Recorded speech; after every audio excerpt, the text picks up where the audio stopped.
Breaking.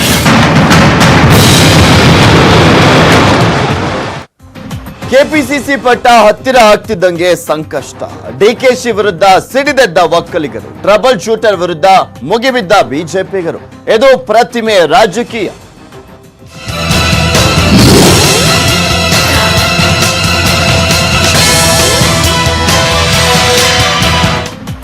ನಿಮ್ಗೆಲ್ರಿಗೂ ಕೂಡ ಗೊತ್ತಿದೆ ಯಾವ ರೀತಿಯಾಗಿ ಯೇಸು ಪ್ರತಿಮೆಯ ರಾಜಕೀಯ ರಾಜ್ಯದಲ್ಲಿ ನಡೀತಾ ಇದೆ ಅಂತ.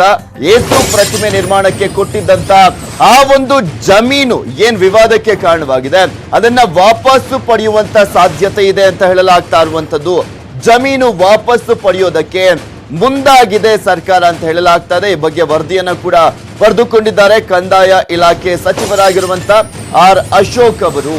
ಯೇಸು ಕ್ರಿಸ್ತನ ಪ್ರತಿಮೆಗೆ ಕೊಟ್ಟಿದ್ದಂತ ಭೂಮಿ ಎಷ್ಟು, ಯಾವ ಅವಧಿಯಲ್ಲಿ ಭೂಮಿಯನ್ನ ಕೊಡ್ಲಿಕ್ಕೆ ತೀರ್ಮಾನವನ್ನ ಕೈಗೊಳ್ಳಲಾಗಿದೆ, ಭೂಮಿ ಕೊಡುವಾಗ ಏನೆಲ್ಲ ಕ್ರಮವನ್ನ ಅನುಸರಿಸಲಾಗಿತ್ತು, ಈ ಎಲ್ಲದರ ಬಗ್ಗೆನೂ ಕೂಡ ಮಾಹಿತಿಯನ್ನ ಕೇಳಿದ್ದಾರೆ ಜಿಲ್ಲಾಧಿಕಾರಿಗಳ ಬಳಿ.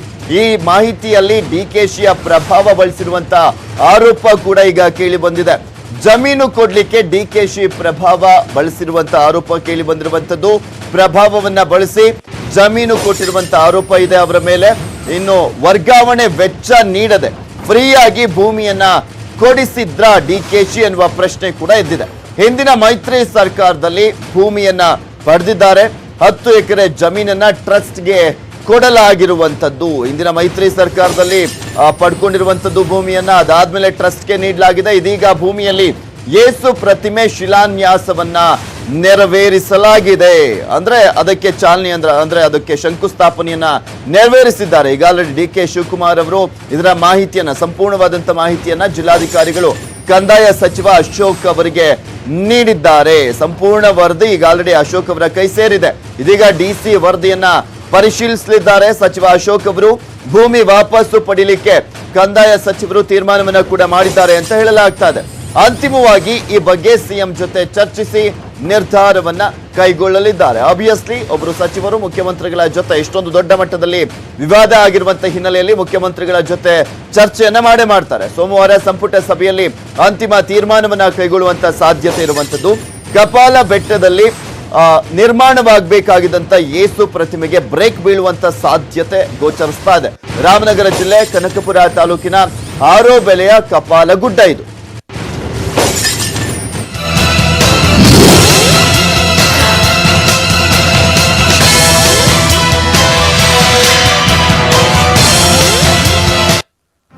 ಭೂಮಿ ಮುಟ್ಟುಗೋಲಿಗೆ ಒಪ್ತಾರ ಸಿಎಂ ಯಡಿಯೂರಪ್ಪನವರು ಅನ್ನುವ ಪ್ರಶ್ನೆ ಇನ್ನೂ ಒಂದ್ ಕಡೆ ಇರುವಂತದ್ದು. ಭೂಮಿ ವಾಪಸ್ಸು ನಿರ್ಧಾರವನ್ನ ಒಪ್ಕೊಳ್ತಾರ ಮುಖ್ಯಮಂತ್ರಿಗಳು? ಯಾಕೆಂದ್ರೆ ಆಲ್ಮೋಸ್ಟ್ ಬಿಜೆಪಿಯ ಎಲ್ಲ ಸಚಿವರು ಕೂಡ ಇದಕ್ಕೆ ವಿರೋಧವನ್ನ ವ್ಯಕ್ತಪಡಿಸಿದ್ದಾರೆ.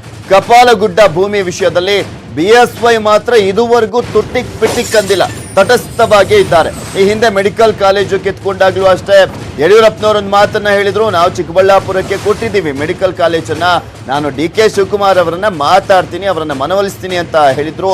ಸೊ ಆ ಒಂದು ಸಂದರ್ಭದಲ್ಲೂ ಒಂದು ರೀತಿಯಾದಂತ ತಟಸ್ಥ ನಿಲುವು. ಕನಕಪುರಕ್ಕೆ ಮೆಡಿಕಲ್ ಕಾಲೇಜು ಭರವಸೆಯನ್ನ ನಂತರ ಕೊಟ್ಟಿದ್ರು ಸಿಎಂ ಯಡಿಯೂರಪ್ಪನವರು ಡಿಕೆ ಶಿವಕುಮಾರ್ ಅವರಿಗೆ. ಈ ಮೂಲಕ ಡಿಕೆಶಿಯನ್ನ ಸಮಾಧಾನ ಪಡಿಸಿದ್ರು ಸಿಎಂ.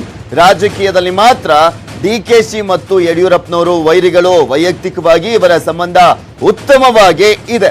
ವೈಯಕ್ತಿಕ ಸಂಬಂಧ ಕೆಡಿಸಿಕೊಳ್ಳದಿರೋದಕ್ಕೆ, ಭೂಮಿ ವಾಪಸ್ ಪಡೆದುಕೊಳ್ಳದೆ ಇರೋದಕ್ಕೆ ಏನಾದ್ರೂ ನಿರ್ಧಾರವನ್ನ ಪಡ್ಕೊಳ್ತಾರಾ ಯಡಿಯೂರಪ್ಪನವರು ಅನ್ನೋದನ್ನ ಕಾದ್ ನೋಡ್ಬೇಕು. ಆದ್ರೂ ಒತ್ತಡ ಹೆಚ್ಚಾದ್ರೆ ಏನ್ ಬೇಕಾದ್ರೂ ಮಾಡ್ಬೋದು. ಯಾಕೆಂದ್ರೆ ಆಲ್ಮೋಸ್ಟ್ ಬಿಜೆಪಿಯ ಸಚಿವರು, ಕೆಲವೊಬ್ರು ಶಾಸಕರು ಡೈರೆಕ್ಟ್ ಆಗಿ ಬಹಿರಂಗವಾಗಿ ವಿರೋಧವನ್ನ ವ್ಯಕ್ತಪಡಿಸಿದ್ದಾರೆ. ಈ ಕ್ಷಣದವರೆಗೂ ಕೂಡ ಏನನ್ನೂ ಹೇಳಿಲ್ಲ ಸಿಎಂ ಯಡಿಯೂರಪ್ಪನವರು. ಈ ಒಂದು ವಿಚಾರಕ್ಕೆ ಸಂಬಂಧಪಟ್ಟಂತೆ ಸಾಕಷ್ಟು ತೀವ್ರ ವಿರೋಧ ವ್ಯಕ್ತವಾಗ್ತಾ ಇರುವಂತ ಈ ಸಂದರ್ಭದಲ್ಲಿ ಸಚಿವರೆಲ್ಲರೂ ಮಾತಾಡ್ತಾ ಇದ್ದಾರೆ. ಒಂದ್ ಕಡೆ ಸಿ ಟಿ ರವಿ ಅವರು, ಕಂದಾಯ ಸಚಿವ ಆರ್ ಅಶೋಕ್ ಅವರು, ಸುರೇಶ್ ಕುಮಾರ್ ಅವರು, ಮಾಧುಸ್ವಾಮಿ ಅವರು, ಈ ರೀತಿಯಾಗಿ ಎಲ್ಲರೂ ಕೂಡ ಮಾತನಾಡ್ತಾ ಇದ್ದಾರೆ. ಆದ್ರೆ ಯಡಿಯೂರಪ್ಪನವರು ಮಾತ್ರ ಮಾತಾಡಿಲ್ಲ.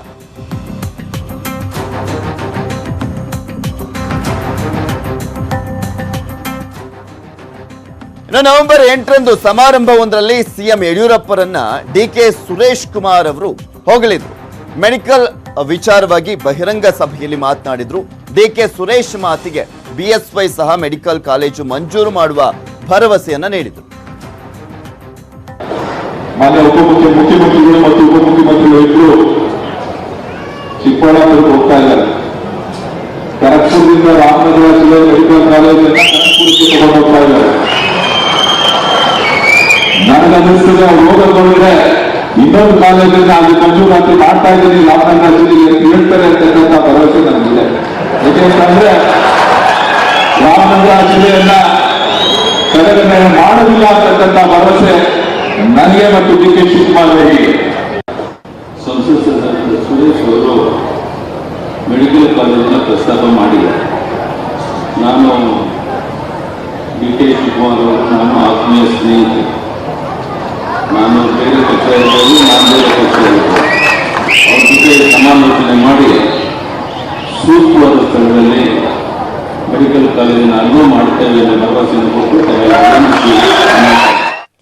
ಇದೆಲ್ಲದ್ರ ಬಗ್ಗೆ ಕಂಪ್ಲೀಟ್ ಆಗಿ ಡೀಟೇಲ್ಸ್ ಅನ್ನ ನೀಡ್ತಾರೆ ನಮ್ಮ ಪ್ರತಿನಿಧಿ ಕೃಷ್ಣ ದೂರವಾಣಿ ಸಂಪರ್ಕದಲ್ಲಿದ್ದಾರೆ. ಎಸ್ ಕೃಷ್ಣ, ಯೇಸುವಿನ ವಿವಾದಕ್ಕೆ ಯಾವ ರೀತಿಯಾಗಿ ಒಂದು ಅಂತ್ಯವನ್ನ ಆಡುವಂತ ಸಾಧ್ಯತೆ ಇದೆ ಅಂತ ಕಾಣಿಸುತ್ತೆ ಬಿಜೆಪಿ ಸರ್ಕಾರದಲ್ಲಿ?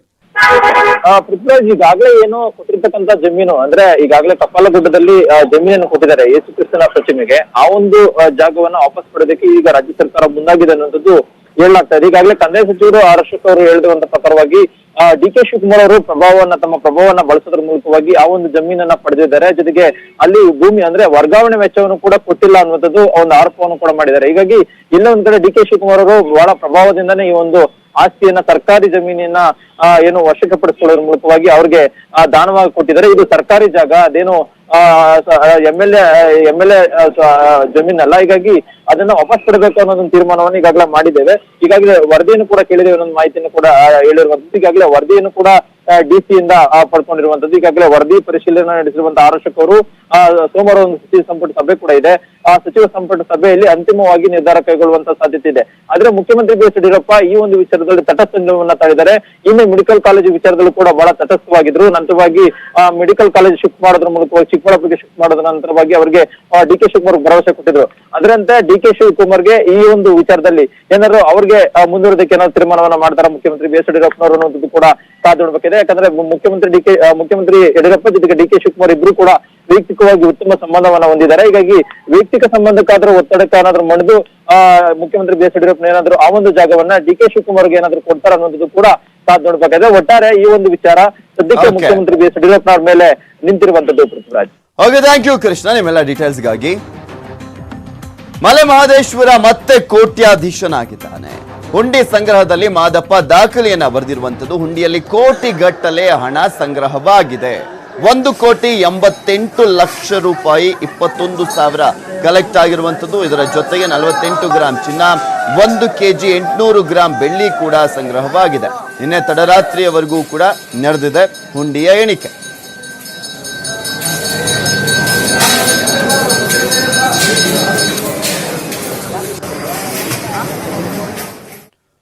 ಇದು ಇವತ್ತಿನ 3 ಬಿಗ್ ಬ್ರೇಕಿಂಗ್ ನ್ಯೂಸ್. ನೋಡ್ತಾ ಇರಿ ನ್ಯೂಸ್ 18 ಕನ್ನಡ. ಜಾಲ ನಮ್ಮದು, ಬಲ ನಿಮ್ಮ.